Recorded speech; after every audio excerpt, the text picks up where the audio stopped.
ರಾಜ್ಯದಲ್ಲೂ ಒಬ್ಬ ಏಕನಾಥ್ ಶಿಂದೆ ಹುಟ್ಟಿಕೊಳ್ತಾರೆ. ಕರ್ನಾಟಕದಲ್ಲೂ ಮಹಾರಾಷ್ಟ್ರದಂತೆ ಶಿಂದೆ ಬರಬಹುದು. ಮಹಾರಾಷ್ಟ್ರದ ರಾಜಕಾರಣದಲ್ಲಿ ಕ್ಷಿಪ್ರ ಬೆಳವಣಿಗೆ ಆಯಿತು, ಅದೆಲ್ಲರೂ ಕೂಡ ಗೊತ್ತಿದೆ. ಏಕನಾಥ್ ಶಿಂದೆ ಪಕ್ಷದಿಂದ ಹೊರಗಡೆ ಬಂದು ಬಿಜೆಪಿ ಜೊತೆ ಕೈ ಜೋಡಿಸಿ ಸರ್ಕಾರ ಮಾಡಿದ್ದು ಇವತ್ತು ಇತಿಹಾಸ. ಕರ್ನಾಟಕದಲ್ಲೂ ಕೂಡ ಮಹಾರಾಷ್ಟ್ರದಂತೆ ಶಿಂದೆ ಹುಟ್ಟಿಕೊಳ್ತಾರೆ. ಡಿಕೆ ಹೆಸರು ಹೇಳದೆ ಮಾರ್ಮಿಕವಾಗಿ ಮಾತನಾಡಿದ್ದಾರೆ ಬಿ ಶ್ರೀರಾಮುಲು. ಈ ಹಿಂದೆ ಕಾಂಗ್ರೆಸ್ ಯಾರನ್ನು ಹೇಗೆ ನಡೆಸಿಕೊಂಡಿದೆ ಎಂಬುದು ಗೊತ್ತಿದೆ. ವೀರೇಂದ್ರ ಪಾಟೀಲ್, ದೇವರಾಜ್ ಅರಸು ಅವರಂತಹ ರಾಜಕಾರಣಿಗಳ ಉದಾಹರಣೆಗಳು ಇದೆ. ಪರೋಕ್ಷವಾಗಿ ಡಿಕೆಶಿ ಕೈ ಬಿಡುವ ಸುಳಿವನ್ನ ಕೊಟ್ಟಿದ್ದಾರೆ ಬಿ ಶ್ರೀರಾಮುಲು. ಮೈಸೂರಿನಲ್ಲಿ ಮಾಜಿ ಸಚಿವ ಬಿ ಶ್ರೀರಾಮುಲು ಹೇಳಿಕೆಯನ್ನು ಕೊಟ್ಟಿದ್ದಾರೆ. ಅನೇಕ ಮಂದಿ ದಿಗ್ಗಜರನ್ನ ನಾವು ನೋಡಿದ್ದೀವಿ. ನಾವು ವೀರೇಂದ್ರ ಪಾಟೀಲ್ ಅವರನ್ನ ಮುಖ್ಯಮಂತ್ರಿ ಇದ್ದಂಥ ಟೈಮಲ್ಲಿ ಯಾವ ರೀತಿಯಲ್ಲಿ ಅವ್ರನ್ನ ಮುಖ್ಯಮಂತ್ರಿಗಳು ವೀರೇಂದ್ರ ಪಾಟೀಲ್ ಅವ್ರನ್ನ ಇಳಿಸಿದ್ರು ಅನ್ನೋಂಥದ್ದು ಕೂಡ ನಮ್ಮ ಗಮನದಲ್ಲಿದೆ.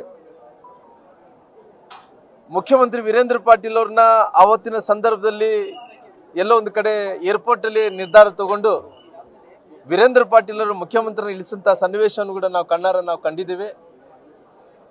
ಅದೇ ರೀತಿಯಲ್ಲಿ ಕೂಡ ನಮ್ಮ ದೇವರಾಜ್ ಅರಸ್ ಅವರು ಮುಖ್ಯಮಂತ್ರಿ ಇದ್ದಂಥ ಟೈಮಲ್ಲಿ ಕೂಡ ಯಾವ ರೀತಿಯಲ್ಲಿ ನಡ್ಕೊಂಡ್ರು ಅನ್ನೋಂಥದ್ದು ಕೂಡ ನಾವೆಲ್ಲರೂ ಕೂಡ ನೋಡಿದ್ವಿ.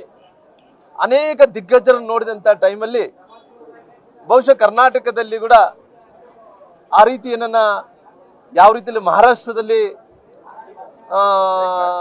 ಏಕನಾಥ್ ಶಿಂದೆ ಅವ್ರದ್ದು ಪರಿಸ್ಥಿತಿ ಅಂದ್ರೆಗಿನ ಏಕನಾಥ್ ಶಿಂದೆ ಅವ್ರದ್ದು ಯಾವ ರೀತಿಯಲ್ಲಿ ಒಂದು ಕ್ಷಿಪಣಿಯಾದಂಥ ಬದಲಾವಣೆಗಳಾಯ್ತು, ಆ ರೀತಿಯನ್ನ ಡೆವಲಪ್ಮೆಂಟ್ ಆಗ್ಬೋದು ಅನ್ನೋಂಥದ್ದು ನಮ್ಮೆಲ್ಲರೂ ಕೂಡ ಒಂದು ರೀತಿ ಎಲ್ಲೋ ಒಂದು ಕಡೆ ನಮಗೆ ಕಾಣ್ತಾ ಇದೆ. ಹಂಗಾಗಿ ನಾವು ಇವರೆಲ್ಲರನ್ನ ಉದಾಹರಣೆ ನೋಡಿಕೊಂಡು ಇವತ್ತು ರಾಜಕಾರಣದಲ್ಲಿ ಅನೇಕ ಅಂದ್ರೆಗಿನ ಇವತ್ತು ಬಹುಶಃ ಕರ್ನಾಟಕದಲ್ಲಿ ಕೂಡ ಈ ಶಿಂಧಿಯ ಫಿನಾಮಿನ ನೋಡಿದಂಥ ಟೈಮಲ್ಲಿ ಕರ್ನಾಟಕದಲ್ಲಿ ಕೂಡ ಇನ್ನೊಂದು ಶಿಂಧಿಯ ಫಿನಾಮಿನ ಆಗ್ಬೋದು ಅನ್ನೋಂಥದ್ದು ಕೂಡ ನಮ್ಗೆಲ್ಲ ರೀತಿಯಲ್ಲಿ ಕೂಡ ಒಂದು ಇಲ್ಲಿ ಜನರು ಒಂದು ರೀತಿ ಅವರು ಕುತೂಹಲದಿಂದ ನೋಡ್ತಾರೆ. ಕಾರಣ ಕರ್ನಾಟಕದಲ್ಲಿ ಇವತ್ತು ಎಲ್ಲ ಪರಿಸ್ಥಿತಿಗಳು ಆಗ್ಬೋದು ಅನ್ನೋಂಥದ್ದು ಕೂಡ ನಮ್ಮ ಕಣ್ಮುಂದೆ ಇದೆ. ಹಂಗಾಗಿ ಮುಂದಿನ ದಿನಗಳಲ್ಲಿ ಕರ್ನಾಟಕದಲ್ಲಿ ಕೂಡ ಯಾವ ರೀತಿಯಲ್ಲಿ ಶಿವಸೇನಾ ಮತ್ತು ಅಜಿತ್ ಪವಾರ್ ಅವರು ಎಲ್ಲರೂ ಕೂಡ ಸೇರಿ ಪುನಃ ಅವತ್ತಿನ ಸಂದರ್ಭದಲ್ಲಿ ಶಿಂದೆ ಅವರು ಮಧ್ಯದಲ್ಲಿ ಬಂದು ಆ ಶಿಂದೆ ಫಿನಾಮ ಮಹಾರಾಷ್ಟ್ರದಲ್ಲಿ ಹಂಗೆ ಯಾವ ರೀತಿಯಲ್ಲಿ ಪ್ರಾರಂಭ ಆಯ್ತೋ ಕರ್ನಾಟಕದಲ್ಲಿ ಕೂಡ ಇನ್ನೊಂದು ಶಿಂದೆ ಫಿನಾಮ ಪ್ರಾರಂಭ ಆಗ್ಬೋದು ಅನ್ನೋಂಥದ್ದು ನಾವೆಲ್ಲರೂ ಕೂಡ ಕಾಣ್ತಾ ಇದ್ವಿ. ದೇವರಾಜ್ ಅರಸು ಮತ್ತೆ ವೀರೇಂದ್ರ ಪಾಟೀಲ್ ಅಂತೆ ಡಿಕೆ ಶಿವಕುಮಾರ್ ಅವ್ರಿಗೂ ಕಾಂಗ್ರೆಸ್ ಅಲ್ಲಿ ಆಗ್ತಾ ಇದೆ. ನ್ಯೂಸ್ ಫಸ್ಟ್ ನಿರ್ಭೀತಿಯಿಂದ ನಿಮ್ಮ ಪರವಾಗಿ.